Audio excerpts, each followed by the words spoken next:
Welcome back, Honors. I know. All right.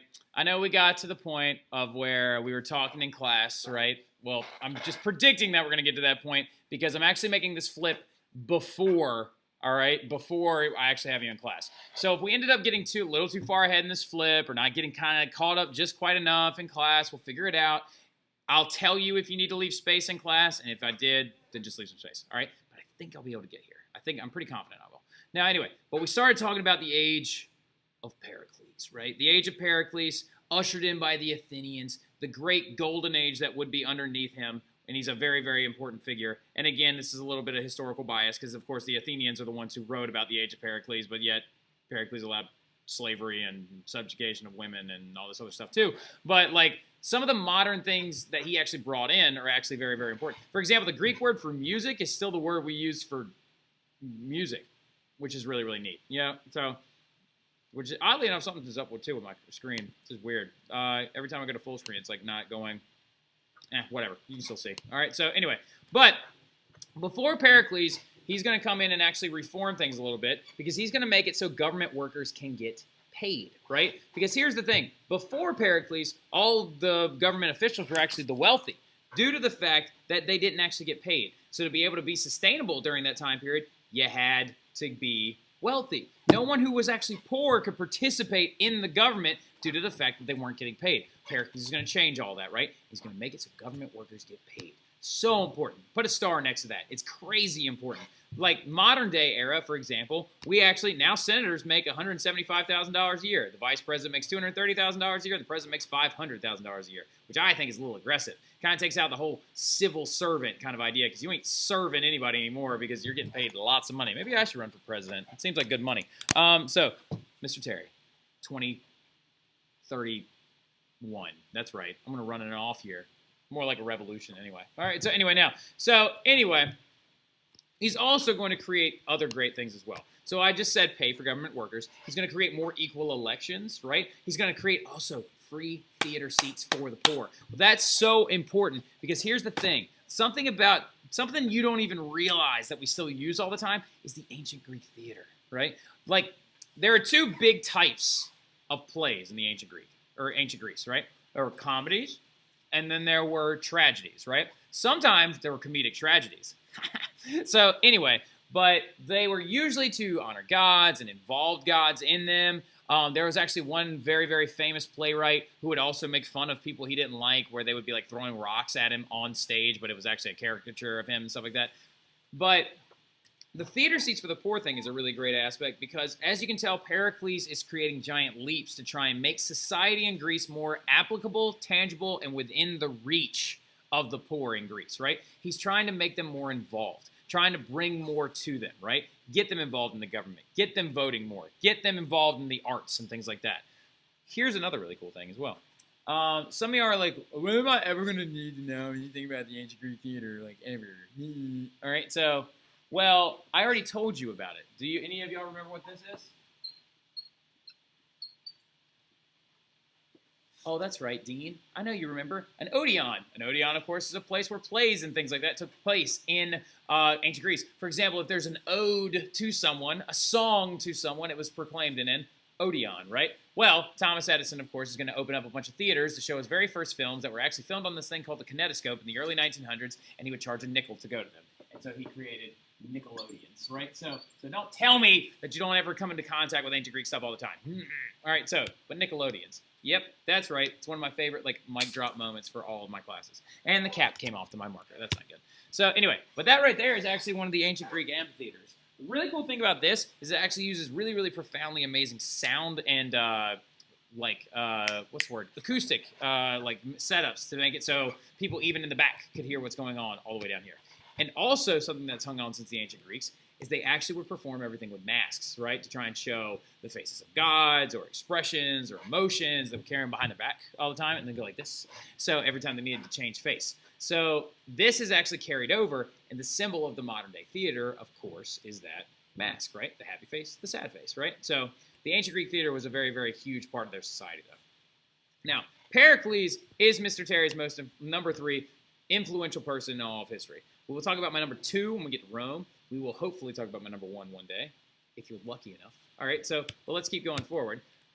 Also, it's known as the Golden Age of Pericles. The reason why I think he's so awesome is because of the Golden Age of Pericles, right? Now, really quick, just so you know, a Golden Age is a time of great cultural prosperity. Now, ironically enough, Golden Age is something that kind of like a lot of history teachers and historians kind of made up just so we could describe a period of great progress for one specific area. Because here's the thing, was Sparta going through much of a Golden Age at the time? No, they were kind of like killing all their helots and picking up after an earthquake, and so they were doing all those things. Well, Athens was going through a golden age, though, because they were creating new art, theater, jobs, and a great economy is flourishing under Pericles, right? So it was known as the Golden Age of Pericles. A lot of people refer to the classical period in Athens as more of classical Athens or the age of Pericles in Athens, right? Because he's also, like, taking the Delian lead together, creating units of like periods of peace, right, where they're actually not fighting against each other. People are beginning to call themselves Greek, right? Architecture is leaping forward. The Acropolis project, right? The Parthenon. We talked about that in class today. I know we did. All the while, though, this era in Greece is creating a giant rift and a giant measure that's between two groups. And who is it making upset?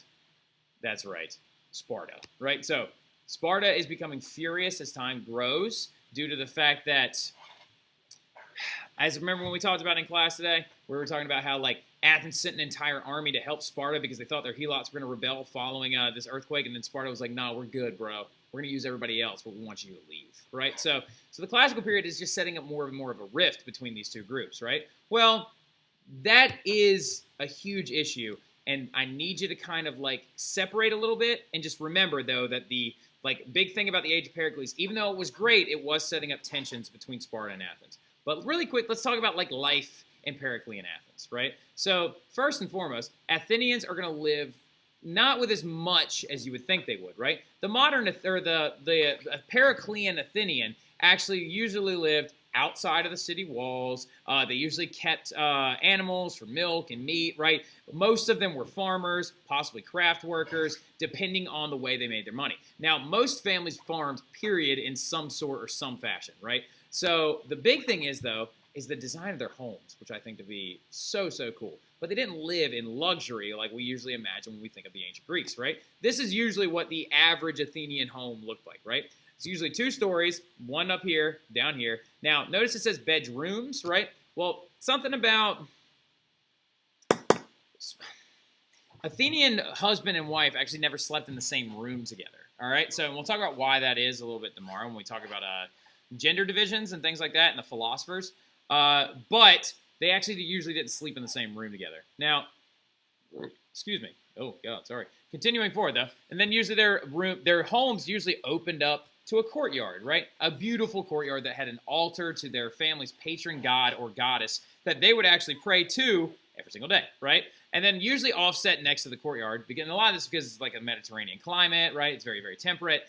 But all on the outsides of these this courtyard was usually your storeroom or a shop if your family was a craft working family, a living room or a space for like sitting. The dining room, which you can tell has no table because the Greeks actually ate like this, reclined back like that, and they ate with their hands all the time, right? Because most of the things they could eat were actually like edible by hand, right?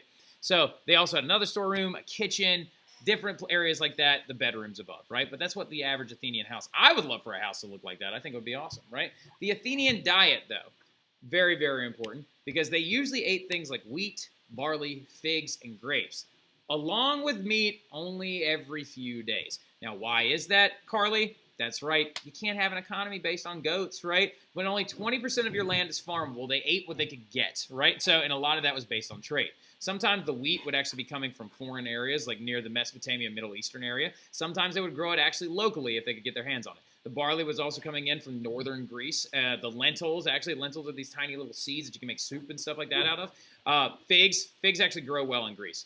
They're a beautiful, beautiful fruit that when you cut them open, it's like a light red, and they're actually way better than their like knockoff cousin fig Newtons. So also grapes along with meat every once in a while. Usually it was goat or lamb. So the Athenian economy, though, how do all these Athenians make money? How is the classical period really rolling forward? How are they making their money? Well, a lot of it was based on the fact that most men crafted or worked with their hands. Now, slaves also very commonplace thing in Athens. And that's very unfortunate due to the fact that, like, we talk about classical Greece as being this stellar example of what we want society to look like, but it wasn't all that great, societally speaking. There's 1,000 debates that go on with the revisionist historians where we talk about, should the Greeks have won the wars? Because the Persians had a very different view of life, right? They had a very different view of people, gender divisions, even though their gender divisions were pretty bad as well. But slavery, economy, ways of making money, tolerance of other religions, things like that. Whereas the Greeks, of course, gave us so many things that we still use, like modern art and theater and government and like the practice of voting and equal elections and a lot of great things, but they also then harbored. This is like what we talked about with the modern West, right? The West is like, it seems awesome because it's free and participatory government. Then there's also capitalist, and then the other like overarching one is, oh, wow, why am I forgetting that all of a sudden? It's not concentration. That's one of the 6 characteristics of a, I'll remember later. All right, anyway, you're putting me on the spot, so it's throwing me off. Anyway, but just because the West and the East were so different does not mean that things were all glitz and glamour, right? So we'll talk about that stuff a little bit tomorrow, and then we'll get into the philosophers, which I love talking about the philosophers, the allegory of the cave. Don't be in the cave. Nobody likes to be in the cave, all right? So, and then we'll get into the Peloponnesian War as well. So tomorrow when you come in, we won't have a warm-up. We're just going straight into it because we have so much stuff to cover, mainly due to the fact, too, that I like talking about it a lot. So I'll shotgun the football at you random, like, and I'll come up with some random questions on my own to see how, like, on the ball you are, all right? So, but that's it. We're going to stop right about there, kind of like leading off with the Athenian economy, and we're going to get into kind of the hypocrisy of it in a way, right? The historical bias in a way, and we'll kind of just talk about how, like, the age of Pericles was great, but maybe the age in Greece in total wasn't all it was knocked up to be, right? So we'll talk about that then. I'll see you guys later. Have a great evening.